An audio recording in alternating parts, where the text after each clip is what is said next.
guys, I'm Jeffrey, and today we are going to learn a Bible story of 7 judges after Gideon. This story can be found in Judges chapters 9 through 12 in the Bible. Today I'm here with my hens. This hen next to me is Ginger. Let's listen to the story. One day Gideon's son Abimelech went to Shechem to visit his uncles, his mother's brothers.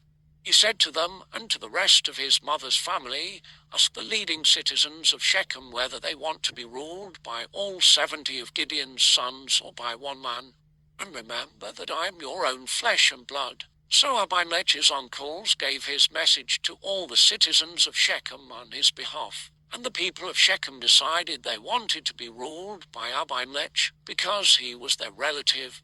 They gave him 70 silver coins from the temple of Bolberith, which he used to hire some reckless troublemakers who agreed to follow him. He went to his father's home at Ophrah, and there, on one stone, they killed all 70 of his half-brothers, the sons of Gideon.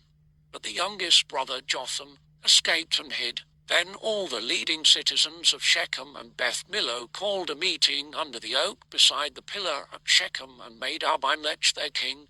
When Jotham heard about this, he climbed to the top of Mount Gerizim and shouted, "Listen to me, citizens of Shechem." Then he told them a parable about an olive tree, a fig tree, a grapevine, and a thorn bush. Jotham continued, "Now make sure you have acted honorably by making Abimelech your king. Today you have revolted against my father and his descendants, killing his 70 sons, and you have chosen his slave woman's son, Abimelech, to be your king just, because he is your relative. If you have not acted in good faith, then may fire come out from Abimelech and devour the leading citizens of Shechem and Beth Millo, and may fire come out from the citizens of Shechem and Beth Millo and devour Abimelech." After Abimelech had ruled over Israel for 3 years, God sent a spirit that stirred up trouble between Abimelech and the leading citizens of Shechem, and they revolted. The citizens of Shechem set an ambush for Abimelech on the hilltops and robbed everyone who passed that way. But someone warned Abimelech about their plot. One day Gaal, son of Ebed, moved to Shechem with his brothers and gained the confidence of the leading citizens of Shechem. During the annual harvest festival at Shechem, held in the temple of the local god, the wine flowed freely, and everyone began cursing Abimelech. Gaal started plotting to kill Abimelech. Zebul, the leader of the city, sent messengers to Abimelech telling him, "Gaal, son of Ebed, and his brothers are inciting the city to rebel against you. Come by night with an army and hide out in the fields. In the morning, as soon as it is daylight, attack the city. When Gaal and those who are with him come out against you, you can do with them as you wish." So Abimelech and all his men went by night and split into 4 groups, stationing themselves around Shechem. Gaal led the leading citizens of Shechem into battle against Abimelech, but Abimelech chased him, and many of Shechem's men were wounded and fell along the road as they retreated to the city gate. Abimelech returned to Arumah, and Zebul drove Gaal and his brothers out of Shechem. The next day the people of Shechem went out into the fields to battle. When Abimelech heard about it, he set an ambush in the fields. The battle went on all day before the city was captured and destroyed. Some citizens hid in the temple of Bolberith. Abimelech took an axe and chopped some branches from a tree. His men did the same. After placing the branches around the tower, the wood was set on fire. About 1,000 people died in the blaze. Abimelech attacked the town of Thebez and captured it. There was a strong tower, and the entire population fled to it. They barricaded themselves in and climbed up to the roof of the tower. As Abimelech prepared to set fire to the entrance, a woman on the roof dropped a millstone that landed on Abimelech's head and crushed his skull. Injured Abimelech, not wanting to be killed by a woman, ordered his armor-bearer to kill him. When Abimelech's men saw that he was dead, they disbanded and returned to their homes. In this way, God punished Abimelech for the evil he had done, and the men of Shechem for all their evil. So the curse of Jotham, son of Gideon, was fulfilled. After Abimelech died, Tola was the next person to rescue Israel, and he judged them for 23 years. After Tola died, Jair from Gilead judged Israel for 22 years.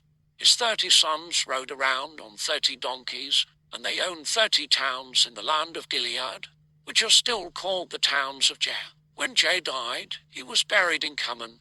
Once more the Israelites abandoned the Lord to serve Baal and Ashtoreth. As a result, they were oppressed by the Philistines and the Ammonites for 18 years. Finally, they cried out to the Lord for help. God replied, "Go and cry out to the gods you have chosen. Let them rescue you in your hour of distress." The Israelites then put away their idols and begged God to help them again. The armies of Ammon had gathered for war and were camped in Gilead. The people were camped at Mizpah. The leaders of Gilead said, "Whoever attacks the Ammonites first will become ruler over all the people of Gilead." Now Jephthah of Gilead was a great warrior. He was the son of Gilead, but his mother was a prostitute. Gilead's sons by his wife threw Jephthah out of the family, and he fled to the land of Tob. The elders of Gilead sent for Jephthah, saying, "Come and be our commander. Help us fight the Ammonites."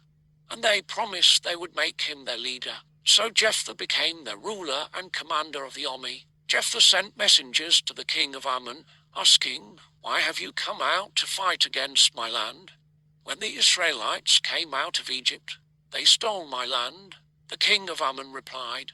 Jephthah replied, "It was the God of Israel who took away the land from the Amorites and gave it to Israel. Israel has been living here for 300 years. You keep whatever your god Chemosh gives you, and we will keep whatever the Lord our God gives us." But the king of Ammon paid no attention to Jephthah's message. The Spirit of the Lord came upon Jephthah, and he went throughout the land of Gilead and Manasseh to gather an army to fight the Ammonites. Jephthah made a vow to the Lord, saying, "If you give me victory over the Ammonites, whatever comes out of my house to meet me when I return in triumph will be sacrificed as a burnt offering." Jephthah led his army against the Ammonites, and the Lord gave him victory. He crushed the Ammonites, devastating 20 of their towns. When Jephthah returned home to Mizpah, his daughter came out to meet him, playing on a tambourine and dancing for joy. She was his one and only child. When he saw her, he tore his clothes in anguish. "Oh, my daughter," he cried out, "you have completely destroyed me, for I have made a vow to the Lord, and I cannot take it back." His daughter said, "Father, if you have made a vow to the Lord, you must do to me that you have vowed. But first let me spend 2 months with my friends in the hills so I can mourn that I will never have children." When she returned home, her father kept the vow he had made. So it has become a custom in Israel for young Israelite women to go away for 4 days each year to lament the fate of Jephthah's daughter. The people of Ephraim mobilized an army and sent this message to Jephthah, "Why didn't you call for us to help you fight against the Ammonites? We are going to burn down your house with you in it." Jephthah replied, "I summoned you at the beginning of the dispute, but you refused to come."